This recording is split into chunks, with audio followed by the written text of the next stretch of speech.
Welcome to Job Grid IAS, and this is session 11 of Mains Enrichment Programme. So, we have discussed the PYQs of Civil Services Mains of Indian history. I have put world history and post-Indian independence on standby because of their less relevance in the examination, right?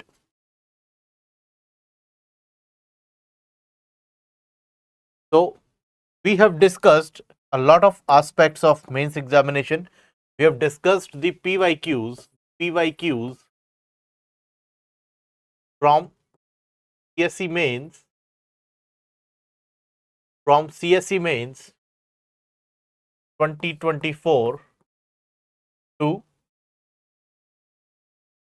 2019. Today we are going to discuss the previous year questions of year 2018.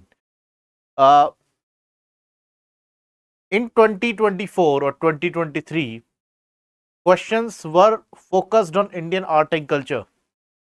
Let us suppose the Vedic culture.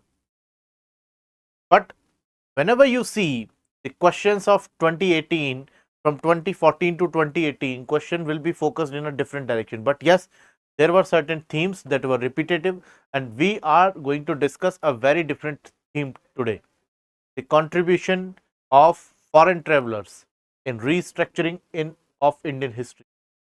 Restructuring of Indian history. You know very well what was the relevance of foreign travelers. I'm not going to discuss the question, but let us, open certain aspects of the topic. There were a lot of, foreign travelers visited India. Whenever we study the history, the first foreign traveler that comes to our mind is Megasthenes. Megasthenes. So now, what Megasthenes did? What Megasthenes did?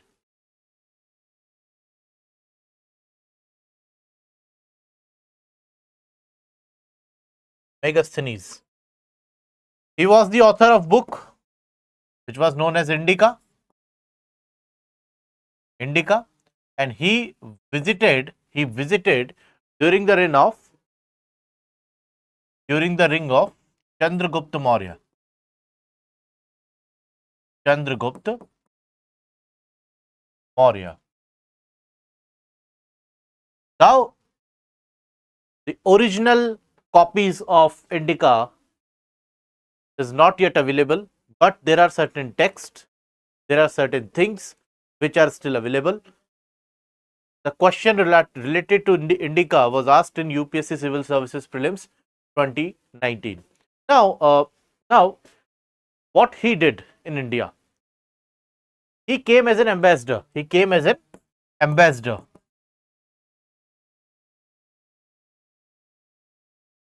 And he narrated the beauty of castle of Chandragupta Maurya.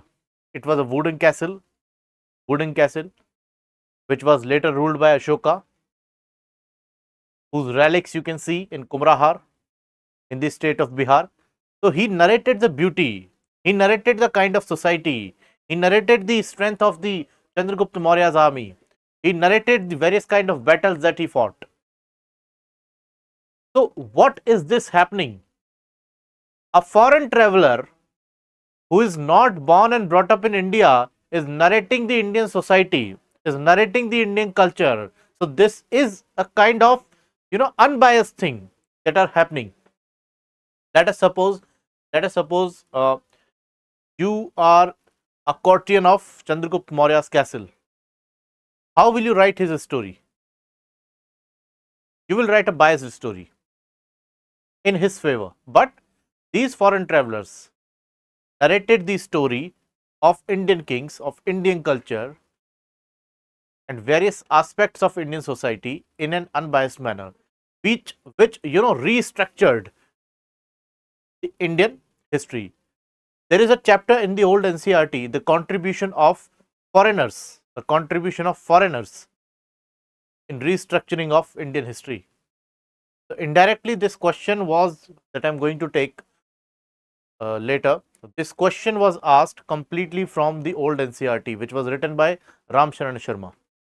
But as per our perspective, we are not here, we are not here to, listing or unlisting any kind of book that is available for the UPSC.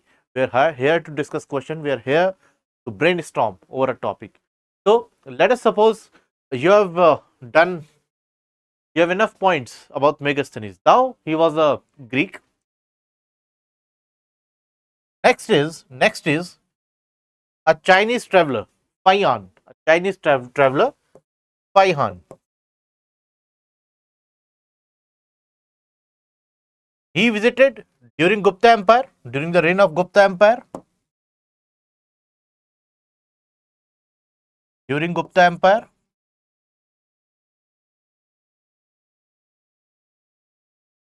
Now, the Gupta king was that time, Chandragupta II. Chandragupta II.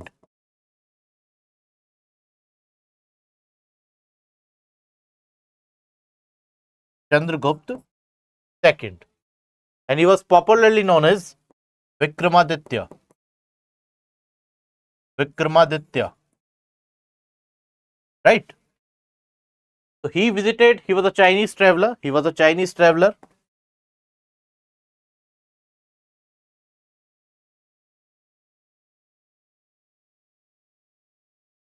He was a Greek.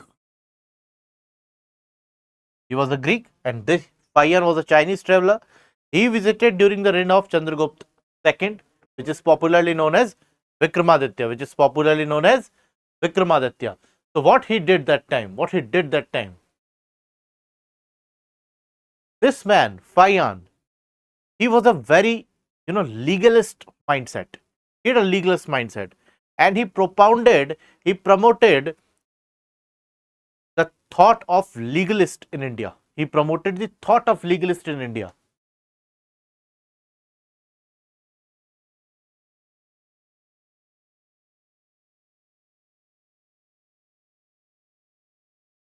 Legalist school of thought.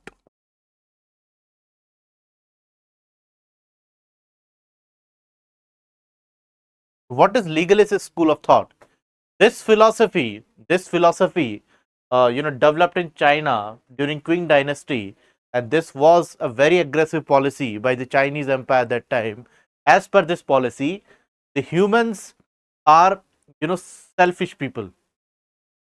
Somebody is earning for his family, somebody is earning for his friend, somebody is doing nation to the service. This philosophy found, the selfish nature of human being. And the treatment of this problem was very simple. The strict laws, the stringent provisions, stern policies. So he advocated this concept in India when Vikramaditya was ruling. He narrated a lot of things. He narrated about a different class during the Gupta Empire. This class was known as Chandal, and it was a very separate class from Brahman, Vaishya, Kshatriya and Shudra. These Chandal people lived on the outskirts of the city, on ghats, on crematories, right? And they used to shout that I am a Chandal while entering in a city. And people used to close their gates. Markets used to close. And when they finished their journey, the market used to, undergone washing processes and all. That kind of untouchability, that kind of level of untouchability in India existing during the time of Vikramaditya as per the text of Faihan. As per the text of Faihan. He also narrated the rich cultural heritage of India. He also narrated about the Navratna concept of Vikramaditya. He also narrated the knowledge of Varamihir, the astrological knowledge of Varamihir. So he gave a very balanced view about the Indian history, what he saw, what he perceived, right? And he came into a lot of interactions with various Buddhist monks, various Jainism monks, various Brahmin monks, right? So he narrated a lot of religious philosophies that were existing in India as well as the compilation of various kind of epics, various kind of uh, Puranas, various kind of other kind of Indian history or literature, right? There is Gupta period is known as the first classic era of this country, first classic era of Indian history, right? So he also narrated about the rich cultural heritage, the kind of customs there, right? So this was all about Payan, what he narrated. Next was Wayne Sang. The Wayne Sang.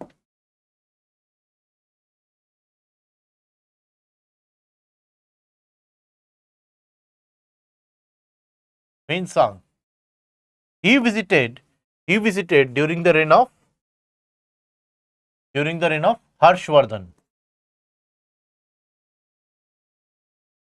He was also a Chinese monk. He was a Chinese Buddhist monk.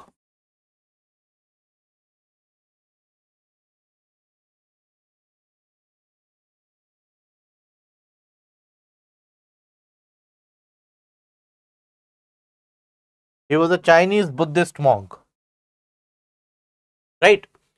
So this Huan Sang, what he is going to narrate? What he is going to narrate? He is going to narrate the different kind of policies that were prevailing in India, the different kind of punishments that was given by the king. By the way, the king was that time Harshvardhan. Harshvardhan.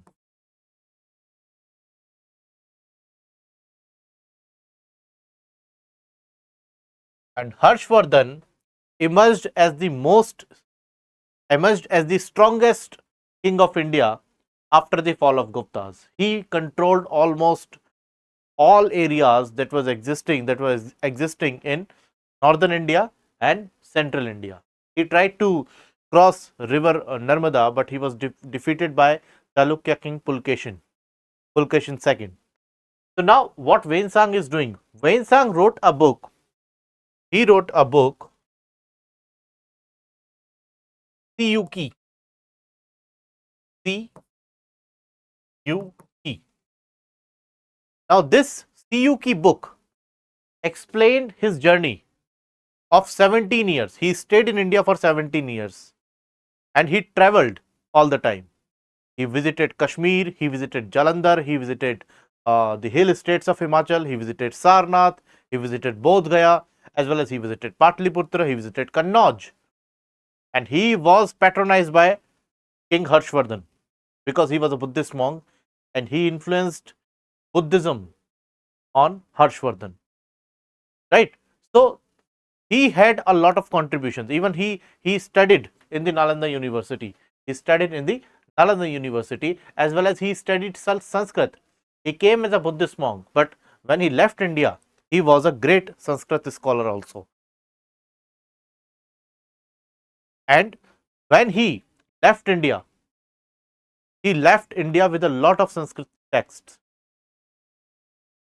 He exit India. His exit from India was from the traditional route, from Jalandhar to Kashmir, and he left some of his teachings, a lot of Sanskrit mantras, at Tibet. And these Sanskrit literature was translated in Tibetan language, and which was completely preserved by a famous Buddhist monk, Bodhidharma. Now Bodhidharma transferred this knowledge to China, especially the knowledge of Kalaripayattu, especially the knowledge of Indian martial arts. So this was the contribution of travelers. So what travelers are doing? They are coming in our country. So there is an interaction of two different civilizations. There is an interaction of two different cultures. There is an interaction of two different kind of thought process, right? And certainly there is no conflict because they are travelers. They are not invaders. They are here to learn our customs, to study our system. And what our kings did, they patronized them. They patronized them. So experience of all the travelers that we study, we study in the Indian history is quite notable, quite notable. And this was for ancient India. This was for ancient India. Whenever we study the medieval Indian history, this was all for ancient India. And whenever we study the medieval Indian history,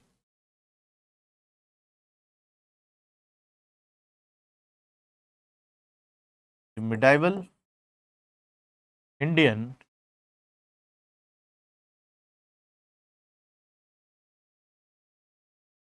history, we see a lot of travelers. Let us take one example of Ibn a Battuta. Ibn a Battuta. He visited India. He was a Moroccan traveler. He was a Moroccan traveler.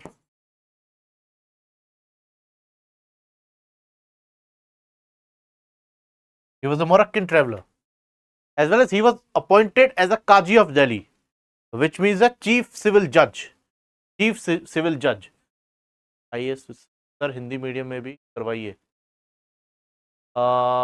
IAS with Suman Hindi medium में भी करवा देंगे.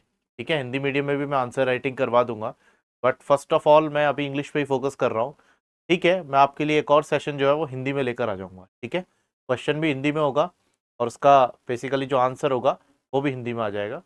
ठीक है, don't worry, Hindi में भी हो जाएगा. अभी इंग्लिश में चलने दें या फिर मैं इसको बाइलिंगुअल ले जाऊँ. Please let me know in the comment box because people are watching in English only since the beginning.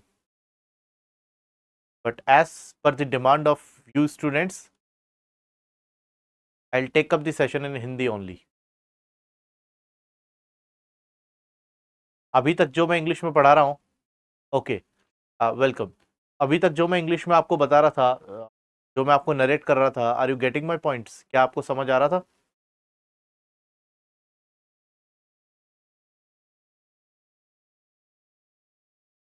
मैं मेरा इंग्लिश में कराने का जो बेसिकली इसमें एजेंडा है वो ये है कि let us suppose you have opted for English medium and a lot of students in the civil services examination enroll for the mains examination in English medium only, right?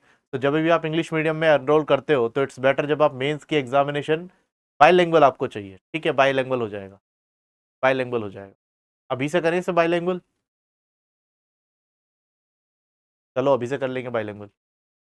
तो I am switching the language such as session is going to be bilingual. But definitely मैं अभी के लिए इसे bilingual कर रहा हूँ. आगे के टाइम पर मैं सेपरेट कर दूंगा. जहाँ पर हिंदी वाले जो स्टूडेंट्स हैं उनके लिए प्योर हिंदी में सेशन आ जाएगा एंड बेसिकली जो इंग्लिश मीडियम वाले स्टूडेंट हैं उनके लिए प्योर इंग्लिश में हो जाएगा. But as per your demand I am taking up this session bilingually, right? तो मैं आपसे ये कहना चाह रहा था कि जितने भी हमारे फॉरेन ट्रेवलर्स आए उनके काफ़ी इंटरेक्शंस हुए and no problem. Okay, I think ये सेशन शुरू से इंग्लिश में जा रहा है तो let us continue in English only. Next session से we will do it bilingually, right? इस वाले सेशन को आप इंग्लिश में जाने दो. ठीक है, नेक्स्ट सेशन से हम बाइलिंगुअली या प्रॉपर हिंदी या प्रॉपर इंग्लिश में इसको लेकर चले जाएंगे.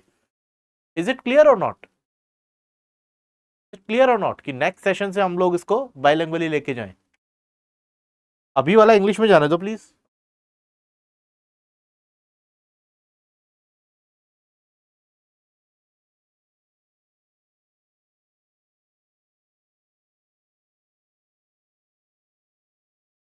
Okay, all right.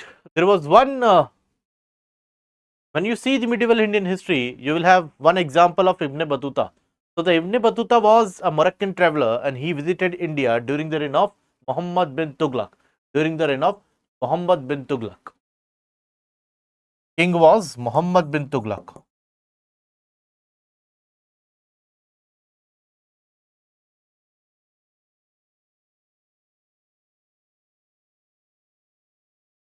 Muhammad bin Tughlaq.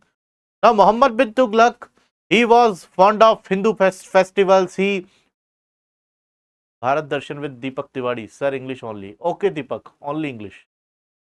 So Muhammad bin Tughlaq patronized a lot of Hindu festivals. He liberated the norms for Hindu. Even he tried to abolish jizya that time. But that was the reason why this man Ibn Battuta was not very much fond of Muhammad bin Tughlaq. So he was promoted to the post of Qazi, the chief judicial magistrate of Delhi during the reign of Firoz Shah Tughlaq. And Firoz Shah Tughlaq never missed a chance to appease him. He did a lot of things. He imposed a lot of additional taxes on Hindus. He abolished many Hindu festivals, right, to appease the Ibn Battuta, right. So even after that, Ibn Battuta wrote a history of Delhi. So what kind of politics was running there? He wrote about the slavery culture. He wrote about the maintenance of Tughlaq's army. There is a saying called Tughlaqi Farman, and the term Tughlaqi Farman, the term Tughlaq, if somebody is a dictator, you say Jada Tughlaq na bano. If somebody is, passing any kind of order or decree as per his own perception, without keeping in this mind that how it will impact the general public. So this is known as Tughlaqi Farman. So now the term Tughlaqi Farman originated from his book called Rehala.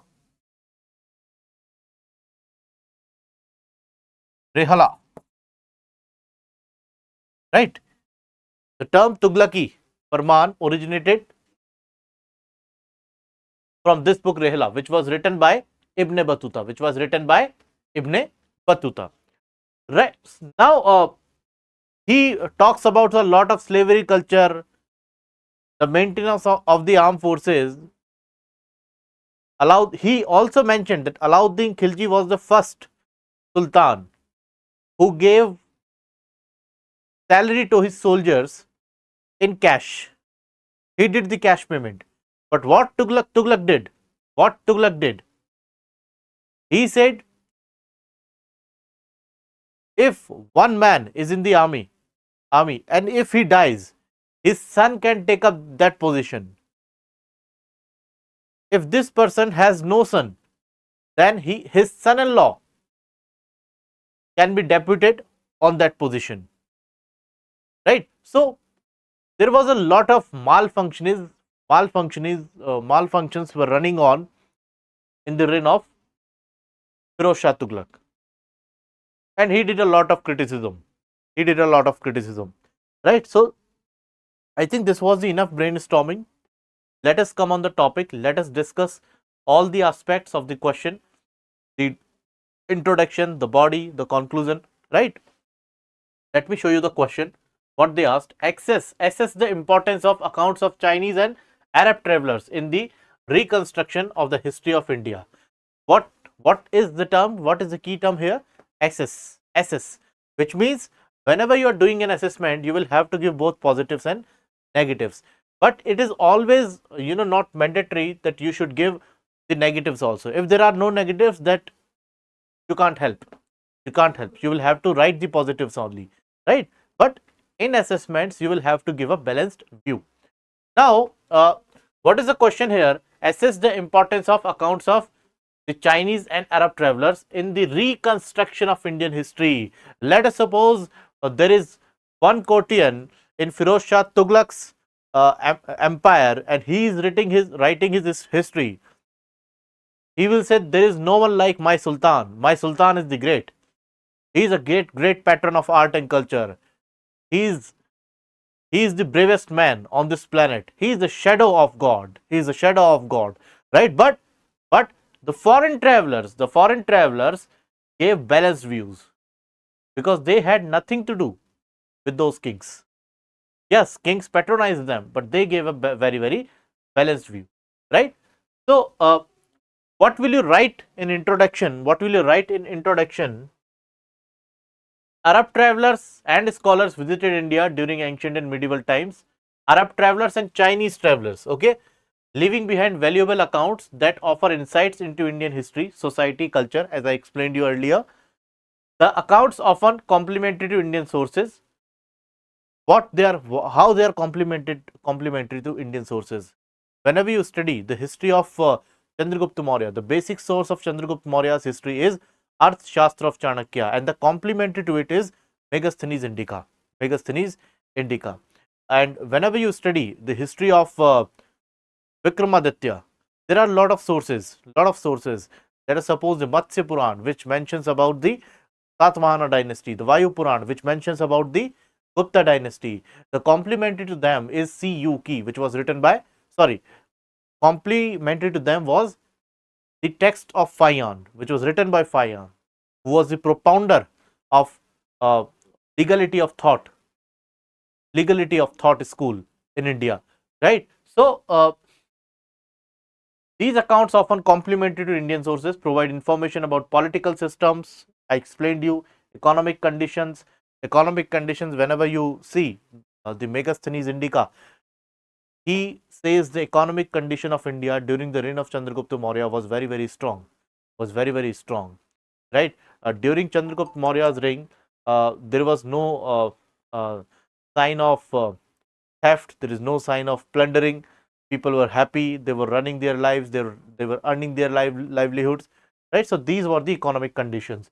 Religious practices and social structures Social structure mean I have given you the one more example related to Fayan. He explains about the condition of a different class, which is known as Chandal, right? So, accounts of the Chinese and Arab travelers are important sources for restructuring the history of India.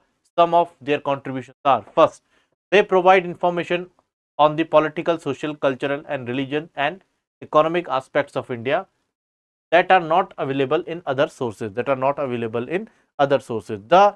uh, beautiful description of Chandragupta Maurya's palace, written by Megasthenes, it is not available in the Indian sources. It is even not available in Arthashastra. Now, what Megasthenes said, he said, this is the most beautiful castle that I have ever seen. Not only in India, but also in entire Europe and entire Asia. The classical beauty of that castle was explained by Megasthenes in his book Indica. So they provide information on the political, social, cultural, religious, and economic aspects of India that are not available in other sources. I have given you the example. I have taken up the example at the last, right? Next, they offer a comparative perspective on India and its neighbors, highlighting the similarities and differences in various fields. As I explained to you earlier, whenever any foreign traveler visits India, what kind of process it is? Interaction of civilization, interaction of different cultures, communication of two different classes, two different people, and definitely there will be certain cultural, social, economical exchanges, right? They offer a comparative perspective on India and its neighbors, highlighting the similarities and differences in various fields. For example, again, the legalist theory or legalist school of thought. And this school of thought was prevailing in China. It was absent in India. It was Fayan who propounded this concept in India, right? So there was difference. There was a difference how to approach the law, how to use the law against the people, for the people, in favor of people, right? So they reflect the interactions and exchanges between India and other regions such as trade, diplomacy, pilgrimage, education, and migration. Uh, when this Chinese traveler who visited during the reign of Harshvardhan, Wainsang, he visited India. He interacted with a lot of places such as Jalandhar, Kashmir, Kashi, Sarnath, Gaya, right? And when he exit from India, he visited Tibet, right? And he gave a lot of Sanskrit texts to the Tibetan monks, and they translated these texts in Tibetan language. Later on, Bodhidharma, he became a messenger of martial arts in China. Now, pilgrimage education and migration. Pilgrimage education and migration done by Bodhidharma, right? Next is the Chinese travelers. Let us discuss travelers one by one. First of all, Faihan, he visited India during the Gupta era. He is a key figure in the legalist school of thought. As I told you, what is legalist school of thought? It was prevailing in erstwhile China, in Qing dynasty. Humans are selfish and they deserve stern treatment if they found guilty. Even the British concept of equality before law is, much more lenient in front of this legalist school of thought. Now, his most famous work was Han Feizi, which outlines his political philosophy, emphasizing strict laws, as I told you, clear punishments and rewards, and the importance of the state's strength above all else. He visited during the reign of Vikramaditya, and that time two great epics were compiled. Mark my word, compiled. They were not written. They were written, much more before. They were recompiled. They were compiled again during the Gupta era, the Ramayana and the Mahabharata. And what he explained about Mahabharata, that there is one family, there are two types of brothers. One segment is of 5 Pandavas and the other segment is of 100 Kauravas, and they are fighting for one place which is known as Hastinapur, which means the condition of a strong state, the condition of a strong seat is even above the brotherhood, it is even above the relations, right? So specifically this sentence he said about Mahabharata, right? Next is Wensang. He was a Buddhist monk and he visited India during the reign of Harshvardhan, the last Hindu ruler, was the strongest ruler of northern and central India after the Gupta kings. Wensang visited significant places like Kashmir, Punjab, Kapilvastu, Bodh Gaya, Sarnath, Kushinagar, and the University of Nalanda. Actually, he studied in University of Nalanda. He stayed in India for 17 years. And he was patronized by Harshvardhan. There is a saying, Harshvardhan, sent 100 Brahmins into the exile only on the instruction of Wensang. And the other theory was very different. He sent 100 Brahmins in the exile because of there was something said by the Brahmanas which was derogatory to Wensang. This was the kind of passion which was prevailing in Harshvardhana's mind for Wensang. Now, Wensang writing provided invaluable insights into ancient Indian history and Buddhism, shedding light on an important era. His accounts of India have been regarded as a truthful and trustworthy, contributing significantly to the understanding of ancient Indian civilization. So how this man is narrating the condition of the country, the condition of one empire, the Harshvardhan's empire, because Harshvardhan was very strict when it comes to the law. He was a protector. He fortified his capital of Kannauj. Right? He defeated the Mokris. He defeated the Pals. He defeated the god rulers of Bengal. Right? So invaluable insights into ancient Indian history, especially the Buddhism, because he was a Buddhist monk. Even after his advent in India, Harshvardhana converted himself into the Buddhism, right? And he was the propounder, one of the one of the best promoters of Mahayana Buddhism in India. You know very well what is the difference between Hinian and Mahayana. Hinian people, Hinian school of thought in Buddhism advocates the original teachings of Gautam Buddha. They completely disregarded the divine concept of Buddhism. On the other hand, when you see the Mahayana school of thought in Buddhism, they give prominence to the divine concept of Buddhism. They do idol worship. And there was another branch which emerged later during the Pal era, Vajrayana, who deals with kind of magical things. It was a magical branch of Buddhist philosophy, the Vajrayana. Anyways, we are discussing this question. Next is the Arab travelers. First is, and all these Arab travelers visited in our country during the medieval period or the early medieval period. None of the Arab travelers visited India during the ancient period. Whenever you see any kind of a question related to these Arab travelers, always mention the medieval Indian history timeline. Medieval Indian history timeline. Now, first was Al-Masudi, an Arab historian and geographer. He visited India, described various aspects of Indian society, religions and maritime activities in his book Muruj al-Jahab. Muruj al-Jahab. You should mention the name of these books.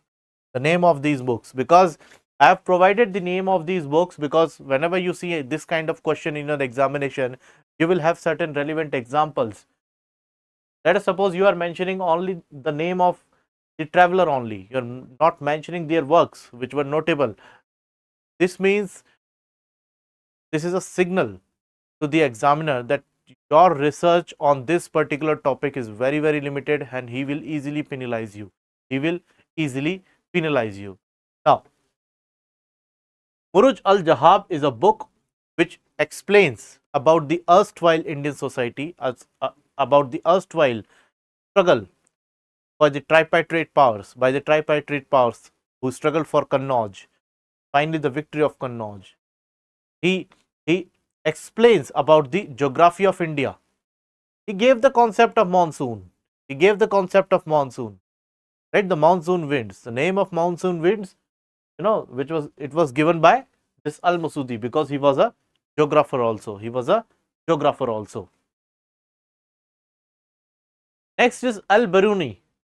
Al-Biruni, he was a Persian scholar and he visited in this country as an invader. He came along with the invader which is known as Mahmud Ghaznavi, and Mahmud Ghaznavi was a man who plundered the wealth of India 17 times. He plundered the famous Somnath temple which is located in Gujarat, and this man came with Mahmud Ghaznavi. He studied a lot about Indian sciences, particularly the mathematics, astronomy and medicine, and wrote Tahqiq-e-Hind because it is also known as Kitab-ul-Hind. Tahqiq-e-Hind, which means after the victory of Mahmud Ghaznavi, he started inspecting India. He started know about the culture of India. He started learning about the Indian science, because before the Arab invasion, India was much ahead of the rest of the world. In the field of science, in the field of research, in the field of culture, in the field of literature, each and every aspect, Indians were way ahead of the world. But these invasions completely ruined this country.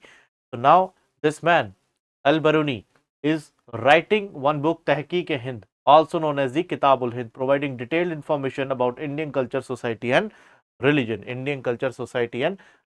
What he narrated about the Indian religion cannot be disclosed because we are preparing for the UPSC examination. This may turn out into a communal talk.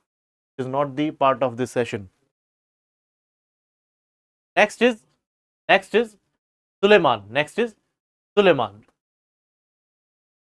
Suleiman was an Arab traveler who visited India during the reign of Pratihar King Bhoj.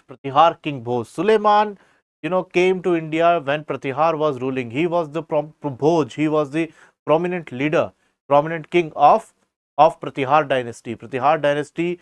Who were ruling in the parts of Gujarat and Rajasthan, which were popularly known as the Gurjar Pratihars.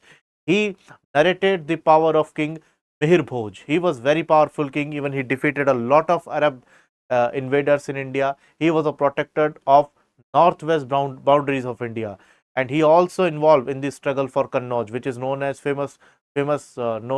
popularly known as the Thai patriot struggle for Kannauj.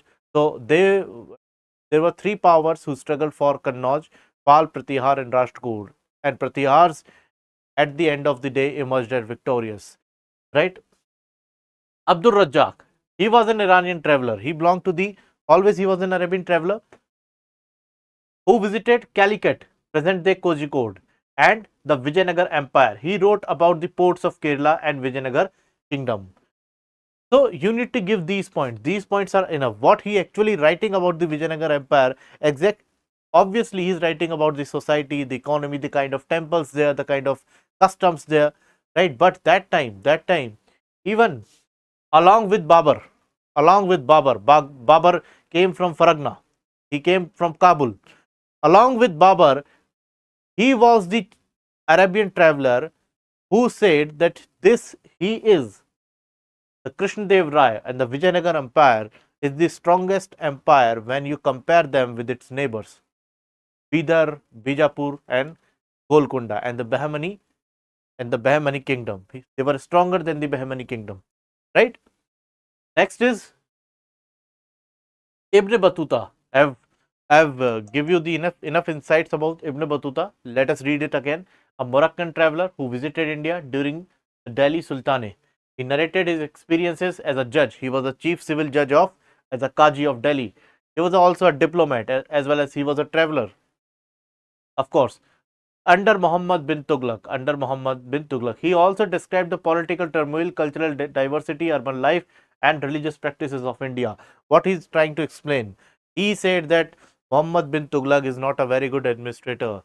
He is giving liberty to the kafirs, which are the non-Muslims. Right? He is always involved to appease kafirs.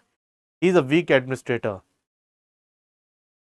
And when his nephew came to the throne, he did all the efforts to appease a foreign traveler, right? Even he gave some insights about the foreign invasion of India. A Turkish ruler, Tarmasharin Khan, he attacked India.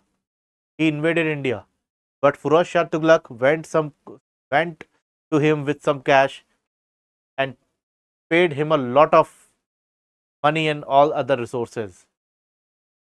That please do not make any kind of loot in India. What do you want?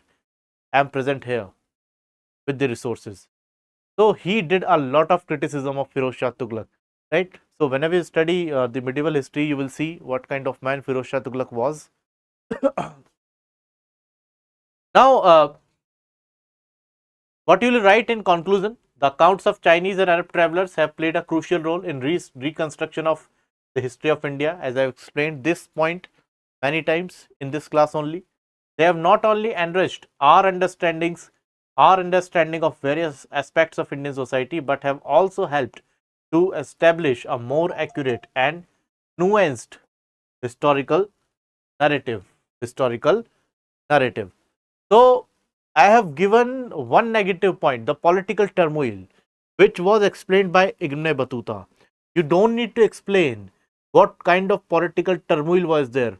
If you are mentioning the point of political turmoil under the sub point of Ibn Battuta, the examiner will be surprised. He will be happy with you because the political turmoil, a lot of political turmoil happened during the reign of Firoz Shah Tughlaq, which was witnessed by Ibn Battuta, right? So there are only one negative aspect. You have assessed the question very well, right? So whenever you assess any kind of question, always mark some keywords. Keywords are not there only for answer writing. They are only present in the question also, such as elucidate, such as explain, such as analyze, such as critically analyze, such as assess, such as explain, right? There are certain words that you always keep always in your mind, that how to approach these certain words, right? As I told you earlier, that there is no examination like the mains examination. You will have to practice each and every day. right? Not as per the number of questions, not per the as per the number of questions, but in the simulation. And this is high time to write the answers, of the previous year questions as well as the test series in a simulated manner, right? So this was all for the day. This question was very unique because it was a blend of ancient and medieval history. As you do not study in the depth, especially the medieval Indian history, but what is there? What is the teaching here? What is the lesson here? You cannot miss the travelers. Foreign travelers is an integral part of Indian art and culture because they explained very well about the Indian heritage. They explained very well about the erstwhile Indian conditions. So they cannot be missed in the art and culture portion. This was not the question of history. This was the question of Indian heritage, which is clearly mentioned in your mains syllabus, right? So keep in touch. Keep in touch. I'll be come forward with much more questions, and we will cover up first of all the Indian history and Indian art and culture, and then we will cover the post-Indian independence and the world history. So enough for the day. Thank you so much. Have a good day.